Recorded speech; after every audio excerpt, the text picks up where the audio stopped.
Zaïre et la guerre civile angolaise. Un conflit indirect qui a redessiné la région.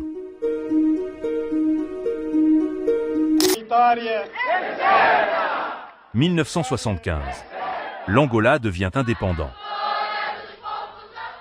Colonie portugaise jusqu'au 10 novembre à minuit, nouvelle République africaine le 11 novembre à 0 heure. Mais au lieu de célébrer la liberté, le pays plonge dans une guerre civile. Et dans l'ombre, un homme tire les ficelles depuis Kinshasa.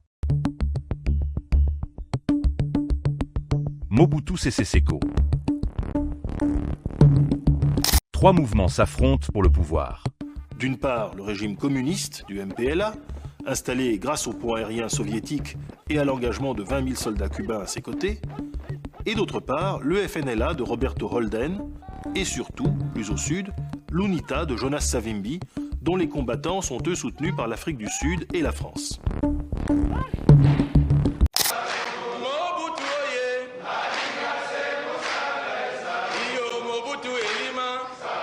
Mobutu observe la situation avec inquiétude, car le MPLA est soutenu par l'Union soviétique et Cuba, un régime marxiste à sa frontière. Pour lui, c'est une menace directe pour son pouvoir.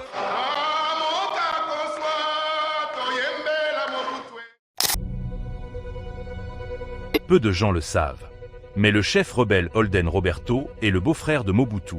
Grâce à ce lien, le Zaïre devient une base arrière. Armes, routes, formation militaire.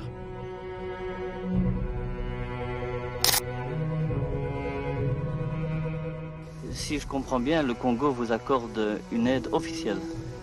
Et je vous assure que depuis que la lutte a débuté, le peuple frère du Congo, malgré ses propres difficultés, ne nous a pas ménagé son aide, son apport.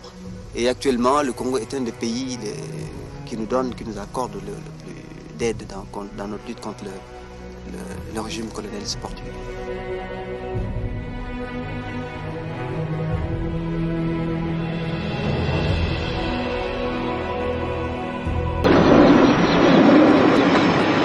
En 1975, la FNLA marche vers Luanda. Mais soudain, des milliers de soldats cubains débarquent. En quelques semaines, la FNLA est écrasée. Les chefs rebelles fuient vers le Zaïre.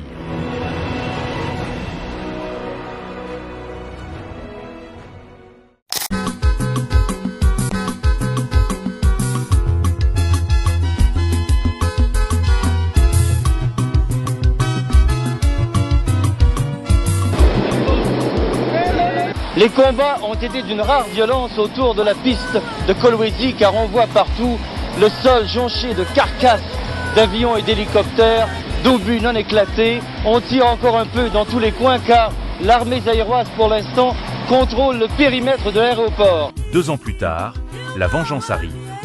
Depuis l'Angola, des combattants pénètrent au Zaïre, dans la province du Chaba. Objectif, renverser Mobutu. Nous volons à l'instant même à bord d'un C-130 Hercules, piloté par le général Mobutu lui-même, qui se rend sur place à Kolwezi, là où les combats font rage. L'aéroport de Kolwezi a été réinvesti par le 311e bataillon aéroporté de notre troupe. Les combats font toujours rage dans la ville même. Le Maroc envoie des soldats. La France organise le transport. Sans cette aide, Mobutu aurait pu perdre le pouvoir.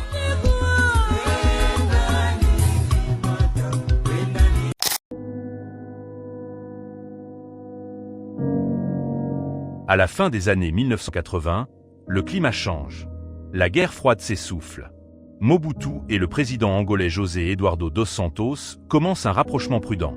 Après des années d'hostilité indirecte, les deux dirigeants entament une normalisation diplomatique. Des élections sont organisées en Angola en 1992. Le MPLA remporte le scrutin. Jonas Savimbi conteste les résultats. La guerre reprend.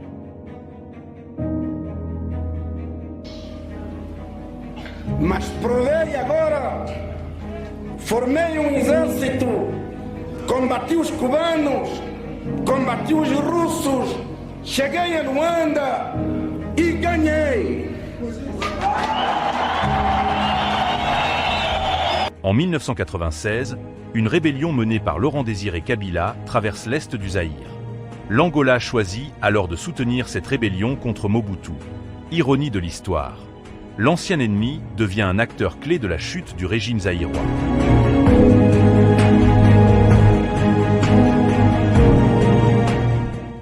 Mai 1997. Mobutu quitte le pouvoir après plus de 3 décennies.